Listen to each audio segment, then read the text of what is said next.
Today is Friday of the 27th week of the year in ordinary time. In our gospel today, Jesus reminds us that a house divided against itself cannot stand, and that indeed is the history of Christianity and Judaism. Jesus didn't come to create a new religion. He came as the fulfillment of Israel. And yet there was such intense antagonism between the Jewish leaders of his day, he himself, and indeed his followers. And we see evidence of some of that disagreement and antagonism in the writings of St. Paul in our first reading today from the letter to the Galatians. He starts with the theme of the faith of Abraham, that God called Abraham. Abraham was faithful and responded in faith, and God blessed Abraham very greatly. Paul jumps from Abraham's faith to the faith of the people of his own day, the call to have faith in Jesus, that Jesus indeed was and is the Son of God. But in making that jump, St. Paul writes out the covenant with Abraham, the Mosaic law, the kingship of David. He writes out all of Judaism from the story of salvation history. Everything moves from Abraham to Jesus with nothing in between. Now, how could that possibly be?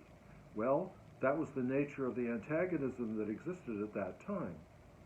And for reasons that remain a mystery to me, Christian leaders since then have pursued that sense of division, that sense that Christianity has superseded Judaism as a separate religion, as a new covenant. And Mother Church has permitted herself all kinds of persecutions of the Jewish people from that time until very, very recently in our own history and in our own time. So perhaps these readings today call you and me to a new sense of unity, a new recognition that the Jewish people are what Pope John Paul II calls our elder brothers and sisters in the faith. They are our rootedness in the love of God, represented in the covenant with Abraham, the law of Moses, the kingship of David, and Jesus, the King of the Jews, and indeed the King of all creation. We face a similar division in our country today. You don't need me to tell you this. I've been thinking lately of the nomination of a new justice for the Supreme Court. And the question then is, how might we think about this person who has been nominated? For me, my sense is that if she follows in the footsteps of Antonin Scalia, then we have a very clear sense of what her judicial stance, her judicial philosophy will be. And for me, I have no difficulty then coming to a conclusion about what I think. I encourage you to read the article in Wikipedia online of the People of Praise.